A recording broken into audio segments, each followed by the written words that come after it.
What's up, guys? My name is Alex, and this is my 1995 BMW 325 IS. I have a couple problems with the car.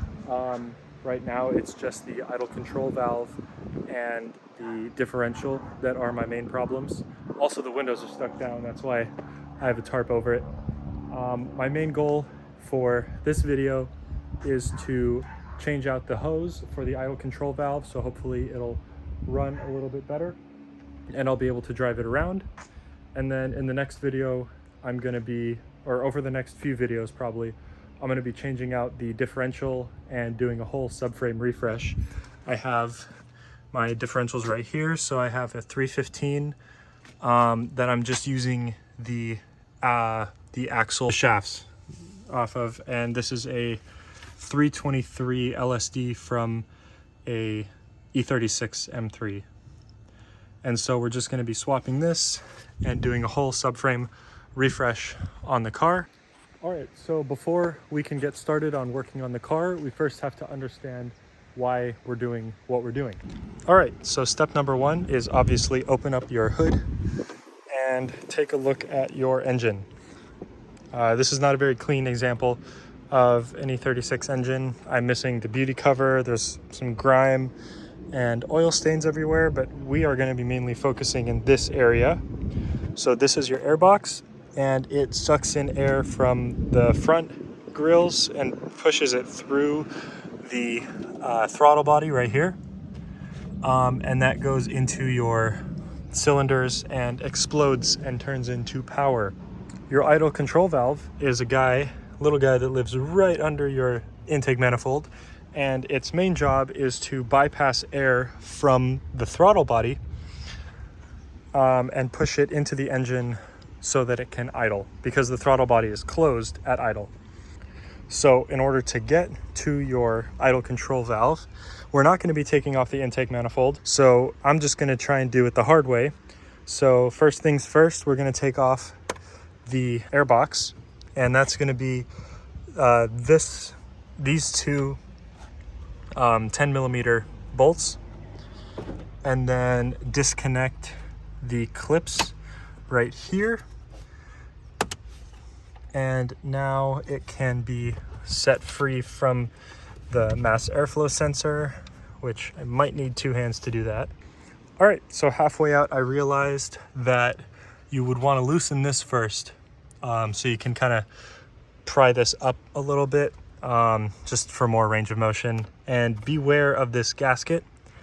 The O-ring, do not let that fall, because that is going to help seal your intake system.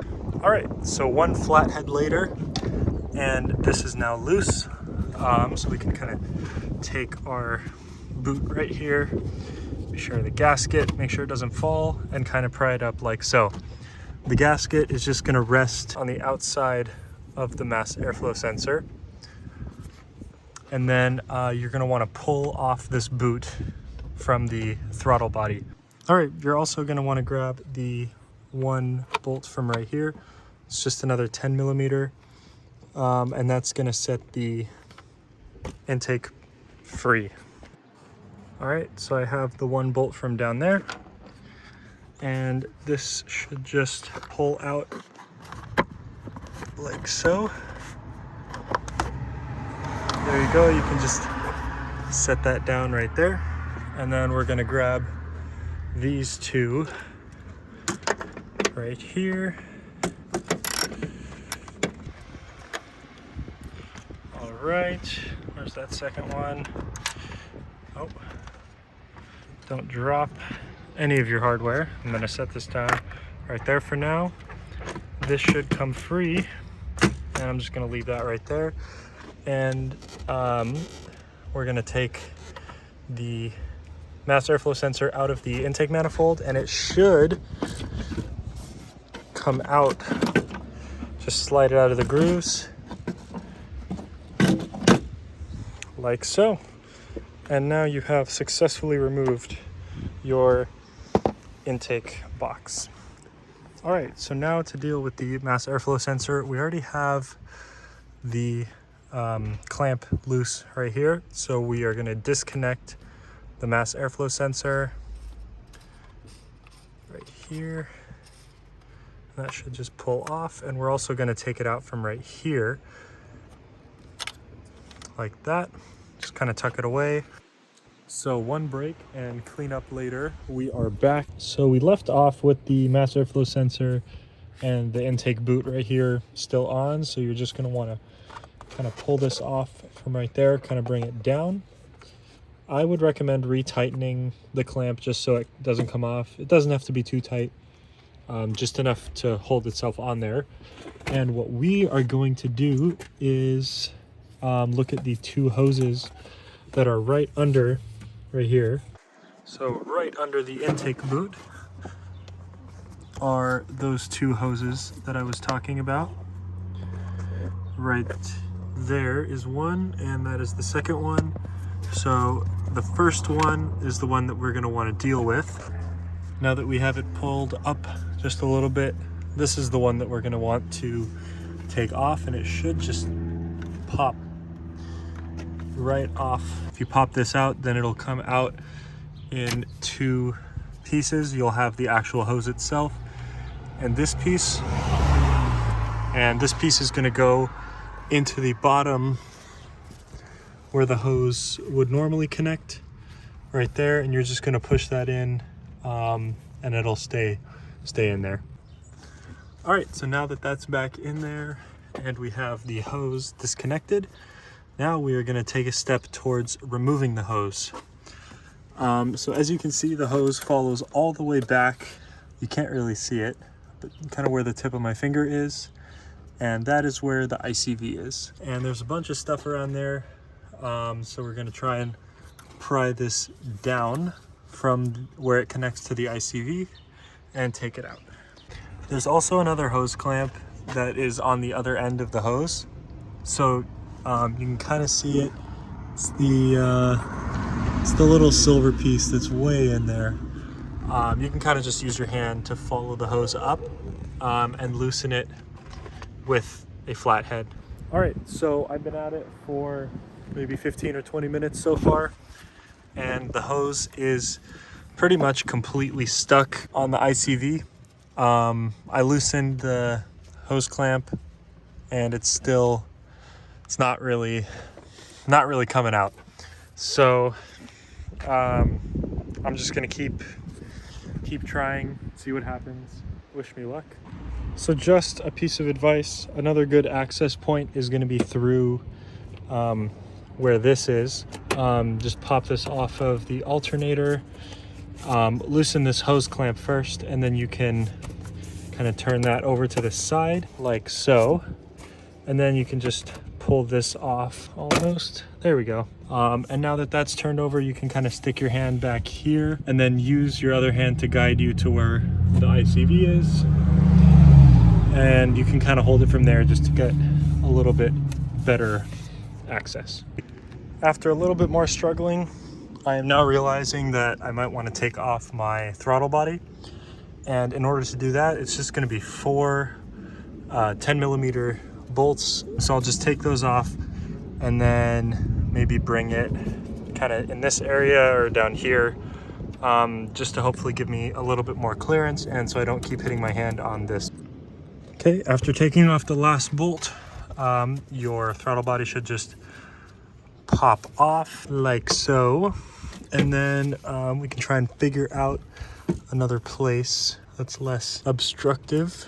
Something like that should give me a little bit better access. Not much better, but it is what it is.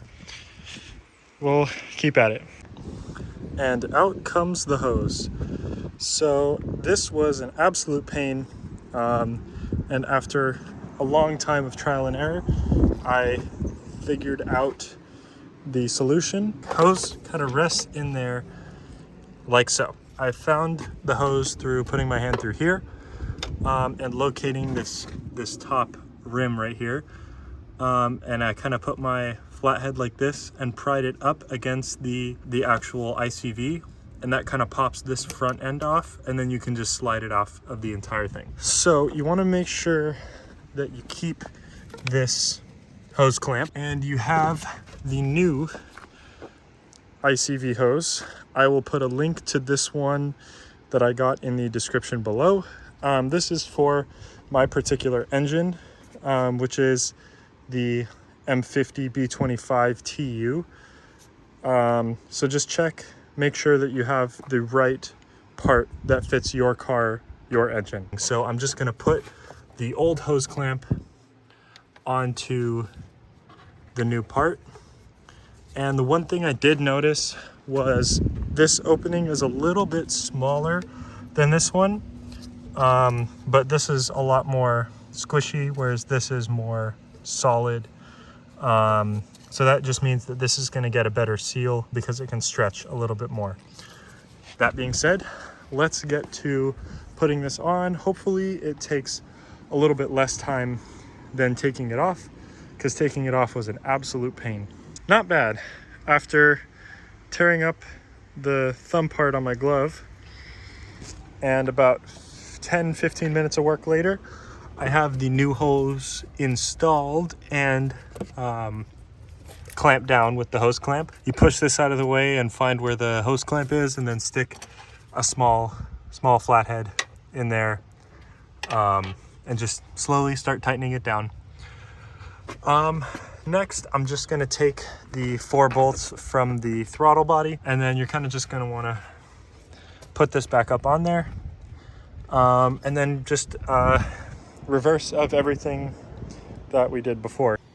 All right, so throttle body is back on, and now with the intake boot, we just have to connect the new hose onto this nipple right here. Should be pretty easy. See if I can. So you want to just come over here, just push down onto the hose just like that, and we should be golden. So now all you have to do is slide this intake boot. Okay, if you remember to loosen the parts that you tightened when you took them off, it'll make it a lot easier. So now we're just gonna put the air box right where the camera is, connect it back onto the mass airflow sensor, and then we're gonna tighten this up afterwards, just to give us hopefully a little bit more wiggle room while we're working on the space. There you go. So when you're putting your air box back in, orientation matters. So it's going to be like this, with this part kind of sticking out towards the passenger side of the car. These two ends right here are going to go into there and into there. There's this little cup sort of thing which goes onto the ball end right there, and this is going to go into here with the little 10mm bolt that we took off from before. All right, so now that we have this kind of looking more like it did from the factory, you just want to make sure to remember to put this piece on that goes to the alternator before you put on your air box. So I will take that off. Make sure that you remember to put in the bolt that holds this little plug in there, and then clip on the mass airflow sensor, and you should be good to go. Almost done here. After doing a little bit more digging, the O-ring does not go on here. It actually rests on the inside of the air box right here. Everything is looking buttoned up. Last but not least is reconnecting the mass airflow sensor. Just like that. Tighten it back down, put this back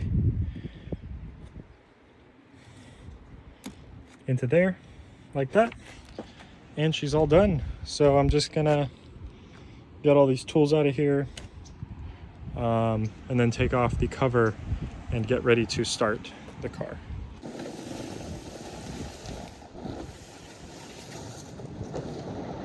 All right, now that we're all ready, battery is connected. Let's see if we can start this puppy. Let's see. Okay, good sign. Okay,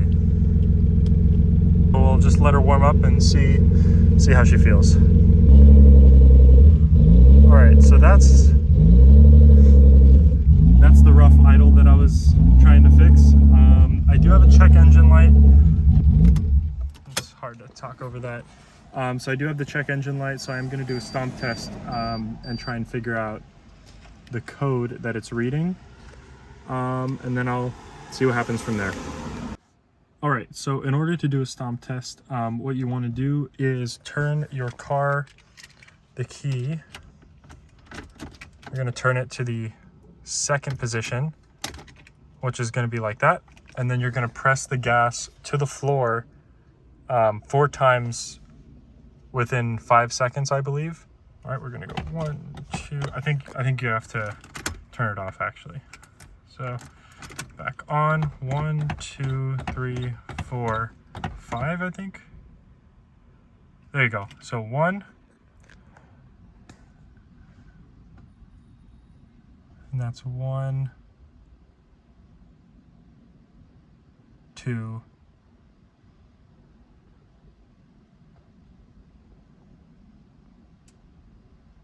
6, 2.